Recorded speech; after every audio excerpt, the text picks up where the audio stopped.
Hi friends, आप लोगों को स्वागत है आपके यूट्यूब चैनल ईडू हम सफर सफलता की ओर। आज हम आप लोग के लिए बिहार पुलिस को जो नई बहाली 21,391 पोस्ट की आई है उसके लिए किरण पब्लिकेशन द्वारा प्रैक्टिस सेट निकाला गया। यह जो प्रैक्टिस सेट है बिहार पुलिस जो नया पैटर्न जारी किया है 10वीं कक्षा अथवा समकक्ष स्तर का, उसी स्तर पर तैयार किया गया है। यह जो क्वेश्चन है इसमें एकदम हूबहू जैसा एग्जाम में आता है वैसे ही सेट किया गया है।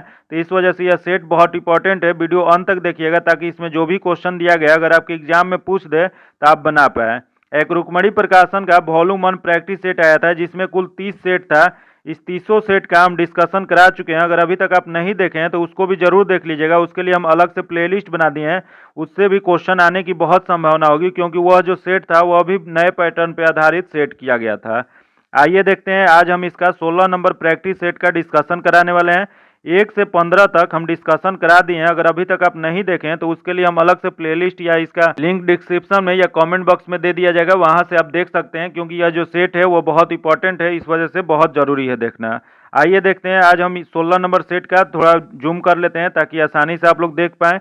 इसमें क्या है कि सबसे पहले हिंदी दिया गया है, उसके बाद इंग्लिश दिया गया है, उसके बाद जीके जीएस, तब मैथ्स दिया गया है। तो हम पहले हिंदी से शुरुआत करते हैं। हिंदी और इंग्लिश का डिस्कशन थोड़ा कम कराते हैं और जीके जीएस का डिस्कशन कराते हैं। तो आइए देखते हैं, शुरुआत करते हैं हिंदी का पहला क्वेश्चन से। हिंदी का पहला क्वेश्चन दिया गया है, जिन स्वरों के आचरण में मुंह सबसे कम खुलता है उसे कहते हैं। यह जो सबसे कम जो मुंह खुलता है उसे कहा जाता है संवृत स्वर स्वर कहा जाता है। इसका जो आंसर हो जाएगा 1 नंबर हो जाएगा। अगला क्वेश्चन देखते हैं, किस क्रम में सर्वनाम का भेद नहीं है। बताना है आपको कि किस क्रम में सर्वनाम का भेद इसमें नहीं दिया गया है। तो देख लेते हैं किसमें नहीं दिया गया। तो पहला है पुरुषवाचक सर्वनाम, अगला है निजीवाचक सर्वनाम, अगला है संबंधवाचक सर्वनाम, अगला है अस्तित्ववाचक सर्वनाम। तो सबसे जो इसका सही आंसर हो जाएगा वो 4 नंबर हो जाएगा। अगर अभी तक आप चैनल को सब्सक्राइब नहीं किए हैं तो सब्सक्राइब कर लीजिएगा, बगल में बेल आइकन है जिसको जरूर दबा लीजिएगा ताकि जब भी वीडियो डालें तो आपको नोटिफिकेशन प्राप्त हो। वीडियो को लाइक कीजिएगा, दोस्तों के साथ शेयर कीजिएगा। शुरू में ही हम एक बार बोल देते हैं आपको सब्सक्राइब करने के लिए। अगर आपको अच्छा लगता है तो सब्सक्राइब कर लीजिए। फिर बीच में क्या होता है कि बीच में फ्लो ना बिगड़े, इस वजह से बीच में हम कुछ भी चर्चा नहीं करते हैं, इस वजह से एक पहली बार ही बोल दिए। अब देख लेते हैं अगला क्वेश्चन 3 नंबर क्वेश्चन जो है, जिस वस्तु पर क्रिया के व्यापार का फल पड़ता है उसे सूचित करने वाला संज्ञा रूप कौन से कारक कहा जाता है। यह जो संज्ञा रूप जो कहा जाता है यह कर्म कारक कहा जाता है। इसका जो आंसर जगह 2 नंबर हो जाएगा।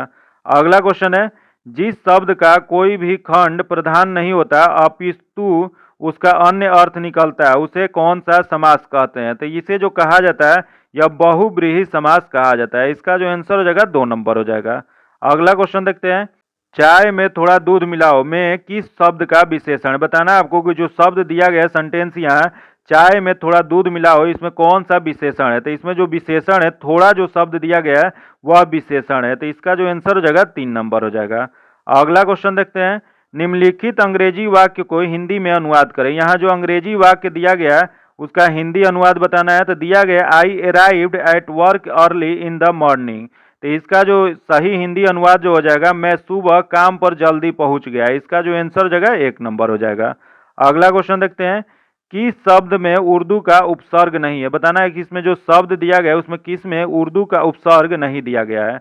यह जो इसमें शब्द जो है अवरोध जो दिया गया है उसमें उर्दू का उपसर्ग नहीं दिया गया। इसका जो आंसर हो जाएगा 3 नंबर हो जाएगा। अगला क्वेश्चन देखते हैं, दिया गया किस क्रम में भाववाचक प्रत्यय नहीं है। इसमें बताना कि कौन सा इसमें क्रम दिया गया जिसमें भाववाचक प्रत्यय नहीं है। तो देख लेते हैं इसमें कौन सा में नहीं है। तो यहाँ जो दिया गया टोपी वाला, इसमें भाववाचक प्रत्यय नहीं दिया गया है। तो इसका जो आंसर हो जाएगा 2 नंबर हो जाएगा। अगला क्वेश्चन देखते हैं, तुम्हारी जो 5 एकड़ जमीन है वह तो समझो गिरदों के लिए मांस का लोथड़ा बनी हुई है, किसकी पंक्ति है। यह जो पंक्ति है यह कक्षा 9 के जो पाठ है सूखी नदी की पुल उससे लिया गया है। तो इसका जो सही आंसर हो जाएगा रामधारी सिंह दिनकर की है। इसका जो आंसर हो जाएगा 2 नंबर हो जाएगा। अगला क्वेश्चन देखते हैं, कहानी नगर किस प्रकार की कहानी है। बताना आपको कि कहानी जो नगर है वह किस प्रकार की कहानी है। तो यह जो कहानी है यह कक्षा 10 से लिया गया है, जो कि पाठ का नाम है नगर, जो कि यह कैसी कहानी है, तो यह व्यंग प्रधान है। इसका जो आंसर हो जाएगा 2 नंबर हो जाएगा। अगला क्वेश्चन है, मगध में किस लोक नृत्य का प्रचलन था। बताना आपको कि मगध जो था उसमें लोक नृत्य का प्रचलन कैसा था। यह जो प्रचलन था यह था खिलाड़ीन था। इसका जो आंसर जगह 3 नंबर हो जाएगा। इसका पीडीएफ पाने के लिए आप मेरे टेलीग्राम चैनल या व्हाट्सएप ग्रुप से जुड़ के ले सकते हैं, जो कि लिंक आपको डिस्क्रिप्शन में या कमेंट बॉक्स में मिल जाएगा।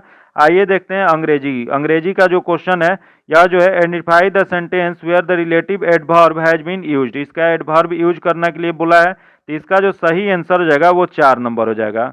अगला देख लेते हैं, दिया गया है filling the gap with the suitable preposition. इसमें सुइटेबल प्रीपोजिशन भरना है, तो दिया गया है it's 5 minute dash 10 o'clock. तो इसमें जो सही आंसर हो जाएगा वह 1 नंबर हो जाएगा, 2 हो जाएगा। अगला क्वेश्चन देखते हैं, दिया गया है 14 नंबर, दिया गया है कि इसमें कंजंक्शन इसमें भरना है, तो इसका जो सही आंसर हो जाएगा यह इसका 2 नंबर हो जाएगा। अगला क्वेश्चन जो दिया गया है, इसमें क्या है कि हिंदी सेंटेंस दिया गया है, उसका अंग्रेजी अनुवाद करना है। तो दिया गया है हमारे देश का अधिकांश लोग गांवों में रहते हैं, तो इसका अंग्रेजी अनुवाद जो हो जाएगा 4 नंबर हो जाएगा। Most of the people of country live in the village, इसका जो आंसर हो जाएगा 4 नंबर हो जाएगा। अगला क्वेश्चन देखते हैं, फिलिंग द ब्लैंक्स करेक्टली। इसमें फिलिंग द ब्लैंक्स में जो सही है वो भरना है, तो दिया गया Ram dash left before you go to seen him. तो इसमें जो सही भरा जाएगा, इसका सही आंसर हो जाएगा विल हैव हो जाएगा। इसका जो आंसर हो जाएगा 1 नंबर हो जाएगा। अगला क्वेश्चन देखते हैं, in the following question word is following bye 4 choice, select the choice that in nearly most appropriate in the meaning of the given word. इसका नजदीकी शब्द चूज करना है, तो दिया गया है ट्रांसिएंट दिया गया है, तो इसका ट्रांसिएंट का नियरली जो हो जाएगा, इसका अर्थ जो होता है अस्थायी, या तो इसका जो सही आंसर हो जाएगा अस्थायी चूज हो जाएगा, या परमानेंट जो हो जाएगा शब्द, इसका सही आंसर हो जाएगा। अगला क्वेश्चन देखते हैं, दिया गया है choose the word from among the 4 option given the nearest meaning of the given perfect. यहाँ दिया गया है प्रेडिक्ट दिया गया है। प्रेडिक्ट मतलब होता है भविष्यवाणी करना है, तो इसका जो सही अर्थ जो हो जाएगा यह हो जाएगा 2 नंबर हो जाएगा। अगला क्वेश्चन देखते हैं, दिया गया है Kabir is the one of the great luminary which is the meaning of the illuminary. तो इसका जो सही आंसर हो जाएगा यह हो जाएगा आपको 3 नंबर हो जाएगा। इसका जो सही सेंटेंस जो हो जाएगा वह 3 नंबर हो जाएगा। अगला क्वेश्चन देखते हैं, जो 20 नंबर क्वेश्चन है, इसका भी क्या हो जाएगा, तो इसका 1 नंबर आंसर हो जाएगा। अब आगे क्वेश्चन जो देखते हैं, सामाजिक विज्ञान से क्वेश्चन है, जो कि अब इसका फुल एक्सप्लेनेशन के साथ हम देखते हैं। तो देखते हैं इसका क्वेश्चन 21 नंबर क्वेश्चन, जो कि जीके जीएस का पहला क्वेश्चन है, जो कि दिया गया है कि निम्नलिखित में से कौन से विषय केंद्रीय सूची में नहीं है। इसमें बताना कि इसमें जो दिया गया है उसमें कौन सा केंद्रीय सूची में नहीं है। तो देख लेते हैं, पहला दिया गया जनगणना, जो कि यह केंद्रीय सूची का विषय है।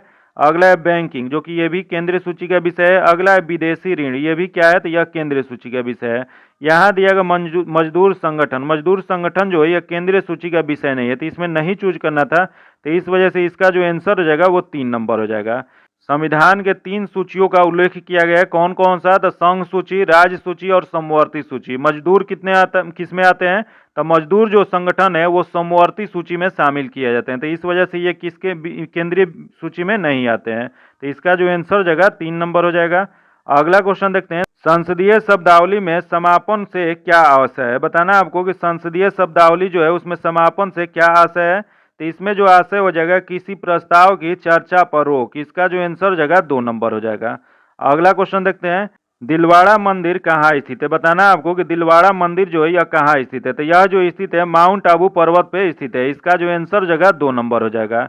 यह दिलवाड़ा का मंदिर राजस्थान के माउंट आबू के निकट स्थित है, जो कि यह जैन मंदिरों के लिए बना था। जो कि इसका निर्माण किसने करवाए थे, तो इसका निर्माण करवाए थे वास्तुपाल और तेजपाल ने करवाए थे। अगला देखते हैं क्वेश्चन, निम्नलिखित में से किस राष्ट्रपति ने लगातार 2 बार राष्ट्रपति पद संभाले थे। यह जो संभाले थे, इसका सही जो आंसर हो जाएगा वो डॉक्टर राजेंद्र प्रसाद हो जाएंगे। इसका जो आंसर हो जाएगा 3 नंबर हो जाएगा। यह कब से कब बने थे, यह 26 जनवरी 1950 से 13 मई 1962 तक इनका कार्यकाल रहा था, तो इसका जो आंसर हो जाएगा 3 नंबर हो जाएगा। अगला क्वेश्चन देखते हैं, भारतीय आज़ादी के समय इंग्लैंड के प्रधानमंत्री कौन थे। बताना आपको कि भारतीय जब आज़ाद हुआ था उस समय इंग्लैंड के प्रधानमंत्री कौन थे, तो उस समय इंग्लैंड के प्रधानमंत्री जो थे क्लीमेंट एटली थे। इसका जो आंसर हो जाएगा 3 नंबर हो जाएगा। इनका कार्यकाल कब से कब था, तो इनका कार्यकाल जो था 1945 से 1951 तक था। जो कि भारत को स्वतंत्रता प्राप्त होने के समय वहां ब्रिटेन के प्रधानमंत्री थे, जो कि भारत की स्वतंत्रता प्रदान करने के लिए विषय पर सहमति बनाने हेतु एटली ने लॉर्ड लुइस माउंटबेटन को भारत का वायसराय नियुक्त करके भेजे थे। जो कि कैबिनेट मिशन भी इसी के प्रधानमंत्री काल में भारत आया था। याद रखिएगा, क्वेश्चन पूछ देगा कि कैबिनेट मिशन के समय जब भारत आया था तो इंग्लैंड के प्रधानमंत्री कौन थे, तो उस समय भी क्लेमेंट इटली थे। अगला देख लेते हैं, दिया गया है निम्नलिखित में से किस विदुषी ने वाद विवाद में अजय याज्ञवल्क्य को चुनौती दिए थे। यह जो चुनौती दिए थे यह गार्गी ने दिए थे। इसका जो आंसर हो जाएगा 4 नंबर हो जाएगा। अगला क्वेश्चन देखते हैं, बूंद एक जुलूस एवं संचालन को भारत में पहली बार किस उच्च न्यायालय ने अवैध ठहराया था? यह जो अवैध ठहराए थे यह केरल उच्च न्यायालय ने ठहराए थे। यह कब ठहराए थे? तो 1997 में यह ठहराया गया था। तो इसका जो आंसर हो जाएगा 3 नंबर हो जाएगा। अगला क्वेश्चन देखते हैं, 13वीं शताब्दी में राजस्थान के माउंट आबू में प्रसिद्ध दिलवाड़ा मंदिर किसने बनवाया था? तो अभी पीछे इसका चर्चा किए थे। इसका निर्माण जो करवाए थे यह तेजपाल ने करवाए थे। इसका जो आंसर हो जाएगा 4 नंबर हो जाएगा। अगला क्वेश्चन देखते हैं, जीआईएस किसका लघु रूप है? बताना आपको कि जीआईएस का फुल रूप इसमें कौन सा है। तो जीआईएस का फुल रूप हो जाएगा जियोग्राफिकल इंफॉर्मेशन सिस्टम हो जाएगा। इसका जो आंसर हो जाएगा 3 नंबर हो जाएगा। अगला क्वेश्चन देखते हैं, अमोघ वर्ष प्रसिद्ध है। बताना आपको कि अमोघ वर्ष एक प्रसिद्ध है। तो यह जो प्रसिद्ध है राष्ट्रकूटों के राजा थे। इसका जो आंसर हो जाएगा 3 नंबर हो जाएगा। यह कब से कब थे? तो 800 से 878 ईस्वी तक जो अमोघ वर्ष प्रथम जो थे राष्ट्रकूट वंश के एक महान शासक थे, जिनका रिकॉर्ड के दृष्टि से उनका 64 वर्षों का शासनकाल सबसे लंबे राजतंत्रीय शासन कालों में से एक था, जो कि वह एक कुशल कवि और विद्वान भी थे। इसका जो आंसर जगह 3 नंबर हो जाएगा। अगला क्वेश्चन देखते हैं, तिरुपति किस पहाड़ी की घाटी में स्थित है? बताना आपको कि तिरुपति कहाँ स्थित है। तो यह जो स्थित है यह सेचालम पहाड़ी पर स्थित है। इसका जो आंसर जगह 3 नंबर हो जाएगा। अगला क्वेश्चन देखते हैं, दिया गया है कि सारण सिंचाई नहर निकलती है। बताना आपको कि सारण जो सिंचाई नहर जो है वह कहाँ से निकलती है। तो यह जो निकलती है यह गंडक नदी से निकलती है। अगला देख लेते हैं, दिया गया है स्वेज नहर किसे जोड़ती है? बताना आपको कि स्वेज नहर किन दो को जोड़ती है। यह जो जोड़ती है यह लाल सागर और भूमध्य सागर को जोड़ती है। इसका जो आंसर जगह 2 नंबर हो जाएगा। यही क्वेश्चन पूछ दे कि स्वेज नहर का निर्माण कब हुआ था। तो यह जो निर्माण हुआ था 1969 में हुआ था। अगला देख लेते हैं, तारे पूर्व से पश्चिम में किस कारण ज्यादा दिखते हैं? बताना आपको कि तारे पूर्व से पश्चिम में किस कारण ज्यादा दिखाई देते हैं।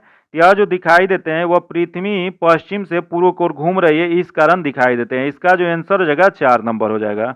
अगला क्वेश्चन है, किसके शासनकाल के दौरान वेनसांग ने चालुक्य साम्राज्य की यात्रा किए थे? बताना आपको कि किसके शासनकाल के दौरान वेनसांग ने चालुक्य साम्राज्य की यात्रा किए थे। यह जो यात्रा किए थे यह पुलकेशिन द्वितीय के काल में किए थे। इसका जो आंसर हो जाएगा 4 नंबर हो जाएगा। अगला क्वेश्चन है, स्वतंत्र भारत के प्रथम भारतीय गवर्नर जनरल कौन थे? बताना कि स्वतंत्र भारत के प्रथम भारतीय गवर्नर जनरल थे। तो यह जो थे यह सी राम गोपालचारी थे। इसका जो आंसर हो जाएगा 2 नंबर हो जाएगा। यही क्वेश्चन पूछ दे कि स्वतंत्र भारत के गवर्नर जनरल कौन थे। तो यह जो होता है लॉर्ड माउंटबेटन हो जाते हैं। अगला क्वेश्चन देखते हैं, डॉक्टर बी.आर. अम्बेडकर ने संविधान में प्रदत्त किस अधिकारों को संविधान का दिल और आत्मा कहा था? यह जो दिल और आत्मा जो कहते हैं ये कहते हैं संवैधानिक उपचार के अधिकार को कहते हैं। इसका जो आंसर हो जाएगा 4 नंबर हो जाएगा। यह किस अनुच्छेद में चर्चा है? तो भारतीय संविधान का अनुच्छेद 32 के अंतर्गत प्रदान किए गए संवैधानिक उपचारों के अधिकार को भीमराव अम्बेडकर ने संविधान की आत्मा और इसका हृदय कहते हैं, जो कि अनुच्छेद 332 नागरिकों के मौलिक अधिकारों को हनन हेतु या जो स्थिति कानून जो होता है उसी में अनुच्छेद 32 नागरिकों के मौलिक अधिकारों का हनन होने की स्थिति में कानून की सहायता से दबाव डालते हुए अधिकारों को बहाल करने का आदेश देता है। तो इसका जो आंसर हो जाएगा 4 नंबर हो जाएगा।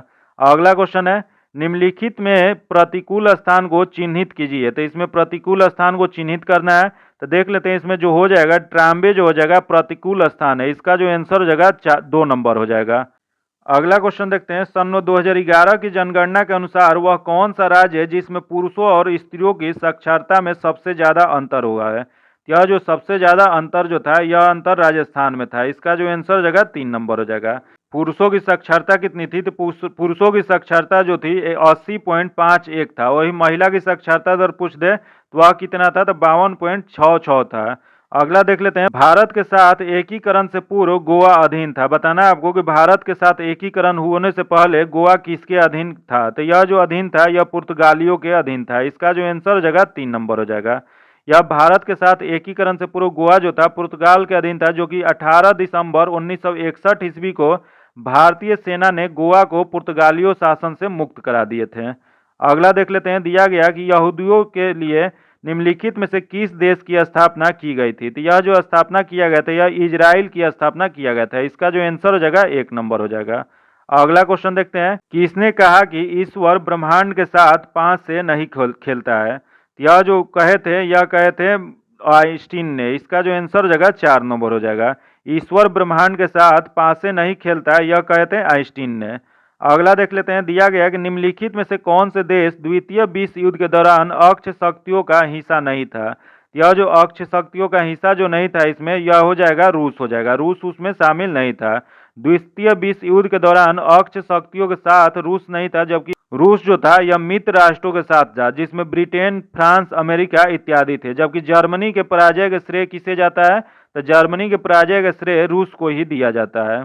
अगला देख लेते हैं, दिया गया पावापुरी में स्थित कमल रूपी तालाब के बीच निर्मित जल मंदिर का संबंध है। तो यह जल मंदिर जो यह है, इसका संबंध जो है जैन धर्म से संबंध है। इसका जो आंसर हो जाएगा 3 नंबर हो जाएगा। अगला क्वेश्चन देखते हैं, दिया गया कि ग्लासनोस्ट और पेरेस्ट्रोइटाई का शब्द संबंधित है। तो यह जो शब्द संबंधित है यह स्टालिन से संबंधित है। इसका जो आंसर हो जाएगा 4 नंबर हो जाएगा। अगला क्वेश्चन है, किस देश में फांसीवाद की राजनीतिक सिद्धता शुरू होती है। बताना है आपको कि किस देश में फांसीवाद की राजनीतिक सिद्धांत शुरू हुआ था। यह जो सिद्धांत शुरू हुआ था यह इटली में शुरू हुआ था। इसका जो आंसर हो जाएगा 3 नंबर हो जाएगा। यही क्वेश्चन पूछ दे कि इटली के प्रथम फांसीवाद नेता कौन थे। तो यह जो नेता थे बेनिटो मुसोलिनी थे, जो कि अपनी पार्टी के नाम क्या रखते हैं, तो लैटिन शब्द से फैसेज नाम से यह लिए थे, जो कि 1915 में फासिस्ट क्रांति दल के स्थापना किए। अगला क्वेश्चन देखते हैं, दिया गया चीन में सांस्कृतिक क्रांति संबंधित है। बताना है आपको कि चीन में सांस्कृतिक क्रांति किससे संबंधित है। तो यह जो संबंधित है यह सुन यान सेन से संबंधित है। इसका जो आंसर जगह 2 नंबर हो जाएगा। अगला क्वेश्चन है, लूनी नदी प्रवाहित होती है। बताना है आपको कि लूनी नदी कहाँ प्रवाहित होती है। तो यह जो लूनी नदी जो है यह प्रवाहित होती है यह राजस्थान में। इसका जो आंसर जगह 4 नंबर हो जाएगा। यह लूनी नदी जो है अजमेर राजस्थान के नाम पहाड़ी अरावली पर्वत से निकलकर जोधपुर संभाग में बहती हुई गुजरात में प्रवेश कर कच्छ के खाड़ी में गिरती है। तो इसका जो आंसर जगह 4 नंबर हो जाएगा। अगला क्वेश्चन है, सतपुड़ा पर्वतमाला विंध्य पर्वतमाला से मिलती है। बताना है आपको कि सतपुड़ा पर्वतमाला जो है विंध्य पर्वतमाला से कहाँ मिलती है। यह जो मिलती है यह अमरकंटक पे मिलती है। इसका जो आंसर जगह 3 नंबर हो जाएगा।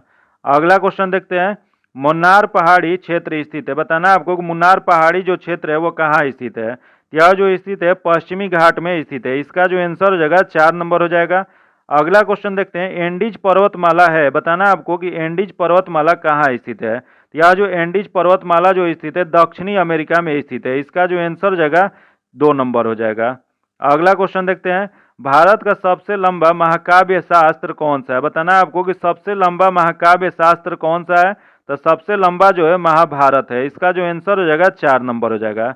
यही क्वेश्चन पूछ दे कि महाभारत की रचना किसने किया था। तो इसकी रचना वेद व्यास ने किए थे। अगला क्वेश्चन देखते हैं, भारत का सबसे पहला परमाणु संयंत्र कहाँ स्थापित किया गया था। बताना है आपको कि सबसे पहला परमाणु संयंत्र कहाँ स्थापित किया गया था। यह जो किया गया था यह तारापुर महाराष्ट्र में किया गया था। यह कब किया गया था। तो यह 1969 में किया गया था। इसका जो आंसर हो जाएगा 2 नंबर हो जाएगा। यही क्वेश्चन पूछ दे कि यह किसके सहयोग से निर्माण हुआ था। यह जो निर्माण हुआ था अमेरिका के सहयोग से निर्माण हुआ था।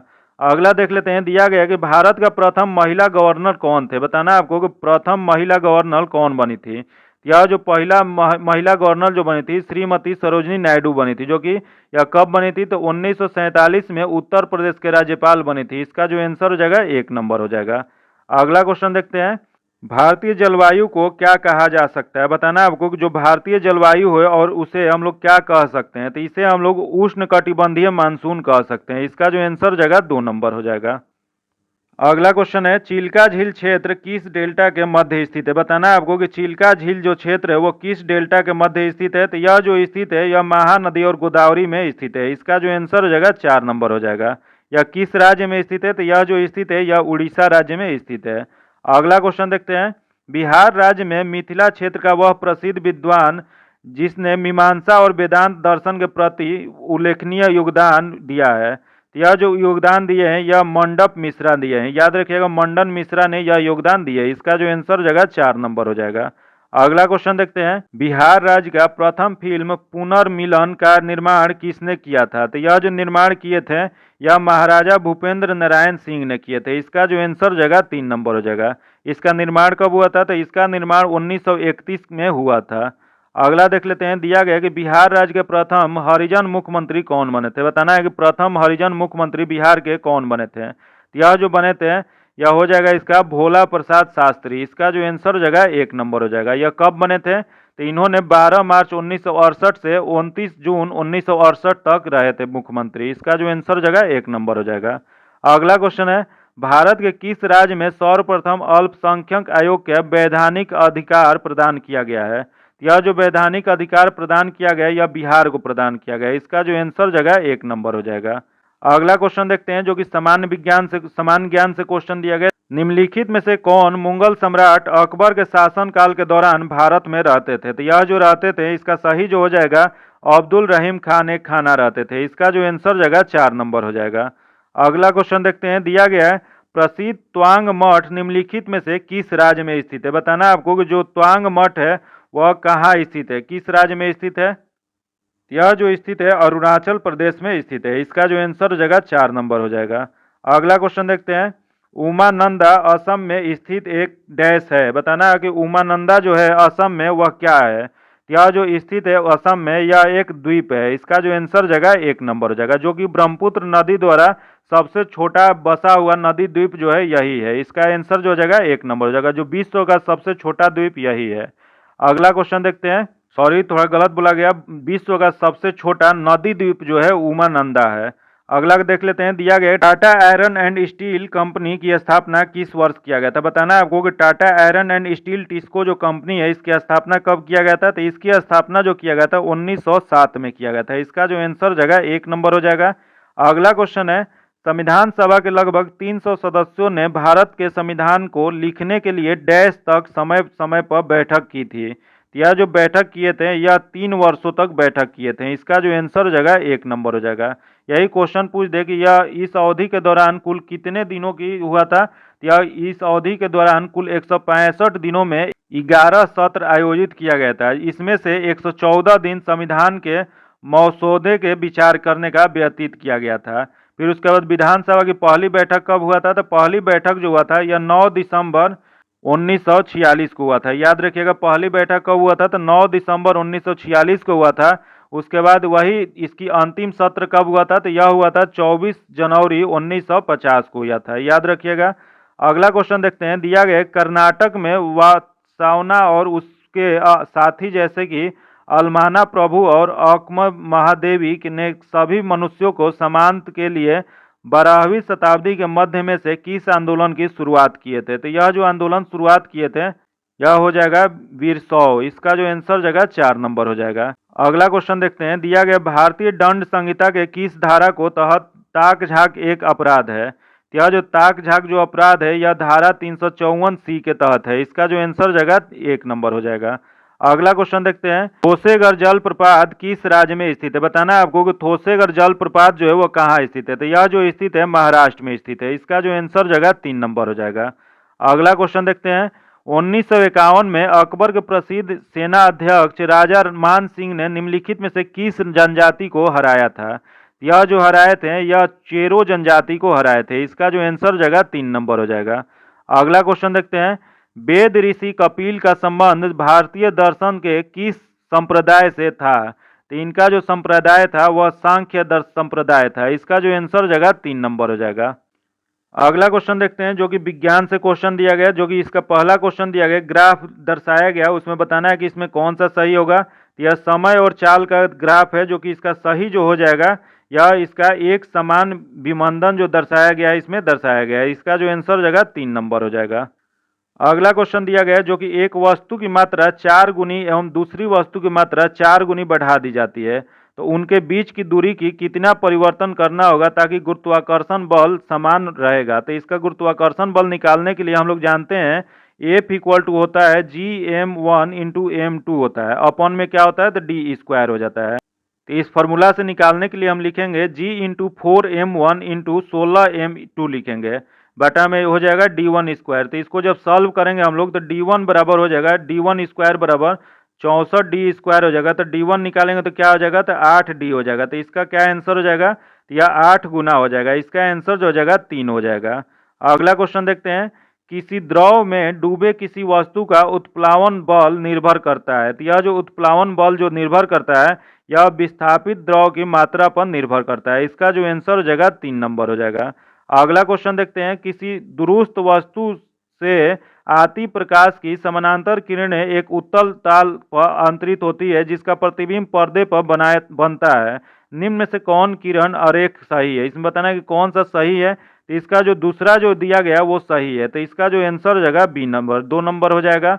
अगला क्वेश्चन देखते हैं, किसी तत्व के परमाणु के नाभिक की संरचना क्या होगी यदि परमाणु संख्या 19 और परमाणु पिंड संख्या 39 हो? तो इसमें क्या हो जाएगा, तो परमाणु संख्या 19 दिया गया है और परमाणु पिंड संख्या जो दिया गया है 39, जो कि हम लोग परमाणु संख्या को जेड से इंडिकेट करते हैं और परमाणु पिंड संख्या को किससे करते हैं, तो इसे ए से करते हैं।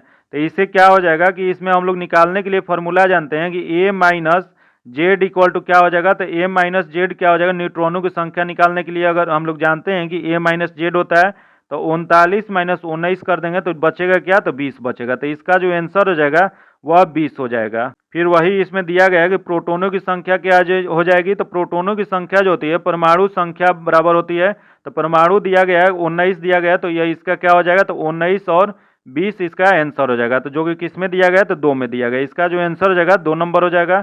अगला क्वेश्चन देखते हैं, निम्नलिखित प्रतिक्रिया में अवकारक है, बताना आपको कि निम्नलिखित प्रतिक्रिया में अवकारक कौन सा है। तो इसमें जो अवकारक हो जाएगा इसका 1 नंबर हो जाएगा। अगला क्वेश्चन देखते हैं, दिया गया 2 बिलियन एक जिसका pH 1 और मात्रक 100 मिलीलीटर है उसे एक अन्य बिलियन के साथ जिसका pH 2 और मात्रा 200 मिलीमीटर है मिलाया जाता है, तो मिश्रण के परिणामी pH को ज्ञात कीजिए। तो इसमें pH जब ज्ञात करेंगे इसका सही जो आंसर हो जाएगा 1.39 हो जाएगा, इसका आंसर जो हो जाएगा 1 नंबर हो जाएगा। अगला क्वेश्चन देखते हैं जो कि न्यूमेरिकली क्वेश्चन है, इसका डायरेक्ट आंसर बता देते हैं, इसका पीडीएफ में आंसर दे दिया जाएगा, इसका जो आंसर हो जाएगा 1 नंबर हो जाएगा। अगला क्वेश्चन देखते हैं जो कि दिया गया है, किसी अयस्क को वायु की अनुपस्थिति में उनके गलन बिंदु से कम ताप तक गर्म करने को क्या कहते हैं? तो यह गर्म करने को कहा जाता है या निष्तापन कहा जाता है, इसका जो आंसर हो जाएगा 2 नंबर हो जाएगा।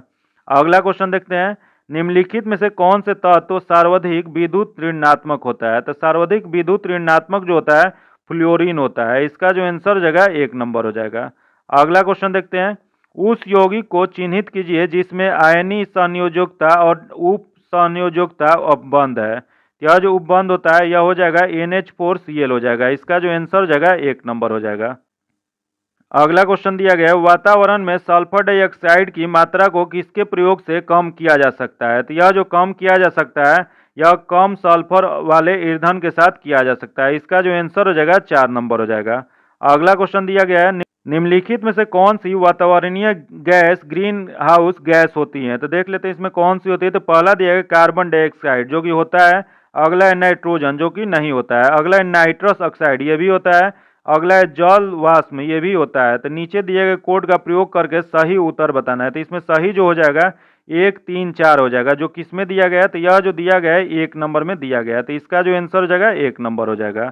अगला क्वेश्चन देखते हैं, मच्छरों के जैविक नियंत्रण के लिए निम्नलिखित में से किसका प्रयोग किया जाता है? तो यह जो प्रयोग किया जाता है गम्बूसिया का प्रयोग किया जाता है, इसका जो आंसर हो जाएगा 2 नंबर हो जाएगा। अगला क्वेश्चन देखते हैं, दिया गया पीवीसी किसके बहुलीकरण द्वारा प्राप्त किया जाता है? तो यह जो प्राप्त किया जाता है यह विनाइल क्लोराइड के द्वारा प्राप्त किया जाता है, इसका जो आंसर हो जाएगा 4 नंबर हो जाएगा। अगला क्वेश्चन दिया गया, क्यों एक लोहे के टुकड़े पारा में तैरता है एवं पानी में डूब जाता है? तो यह इसका मुख्य कारण जो होता है यह हो जाएगा, इसका पारा का घनत्व पानी के घनत्व से अधिक होता है, इसलिए पारा में उत्प्लावन पानी के उत्प्लावन से अधिक होता है, इसका जो आंसर हो जाएगा 2 नंबर हो जाएगा। अगला क्वेश्चन देखते हैं, दिया गया कि मानव शरीर में विटामिन ए संचित होता है, बताना है आपको कि मानव शरीर में विटामिन ए संचित कहाँ होता है? तो यह जो विटामिन ए संचित होता है यह यकृत में होता है, इसका जो आंसर हो जाएगा 1 नंबर हो जाएगा। यही क्वेश्चन पूछ दे कि विटामिन ए का रासायनिक नाम क्या होता है? तो विटामिन ए का रासायनिक नाम रेटिनॉल होता है। अगला क्वेश्चन देखते हैं जो कि दिया गया है, आरएनए में थाइमीन के स्थान पर कौन सा बेस होता है? बताना है आपको कि आरएनए में थाइमीन के स्थान पर कौन सा बेस आ जाता है? तो यह जो आ जाता है यह यूरेसिल आ जाता है, इसका जो आंसर हो जाएगा 3 नंबर हो जाएगा। अगला क्वेश्चन देखते हैं, एंजाइम के प्रोटीन भाग को क्या कहते हैं? बताना है आपको कि एंजाइम के प्रोटीन भाग को हम लोग किस नाम से जानते हैं? तो इसे हम लोग एपो एंजाइम जानते हैं, इसका जो आंसर हो जाएगा 3 नंबर हो जाएगा। अगला क्वेश्चन देखते हैं, 24 घंटे के भीतर दवा की एक खुराक या कई खुराक देने से अल्पकाल के भीतर होने वाली प्रतिकूल प्रभाव को क्या कहते हैं? तो यह जो कहा जाता है या घोर विषाक्तता कहा जाता है। इसका जो आंसर हो जाएगा 2 नंबर हो जाएगा। आगे जो क्वेश्चन है वो मैथ्स का क्वेश्चन है, जिसका डिस्कशन हम पीडीएफ में आपको दे देंगे। पीडीएफ आपको सुबह में हम अपने टेलीग्राम चैनल या व्हाट्सएप ग्रुप पे 7 बजे दे देते हैं और इसका प्रीमियर चलता है 8 बजे। तो आप लोग डेली समय पे आप लोग देखा कीजिए। उससे क्या होगा कि आपको एक क्लास की जैसा फीलिंग आएगा। उसको 1 घंटा आपको बनाने के लिए दिया जाता है, आप लोग 1 घंटा में इसको बना लीजिए, उसके बाद इसका डिस्कशन देख लिया कीजिए। अगर मेरे चैनल पे पहली बार आए हैं तो चैनल को सब्सक्राइब कर लीजिएगा, बगल में बेल आइकन है जिसको जरूर दबा लीजिएगा, ताकि जब भी वीडियो डालें तो आपको नोटिफिकेशन प्राप्त हो। वीडियो को लाइक कीजिएगा, दोस्तों के साथ शेयर कीजिएगा। फिर मिलते हैं आपसे अगले वीडियो में, तब तक के लिए धन्यवाद। जय हिंद।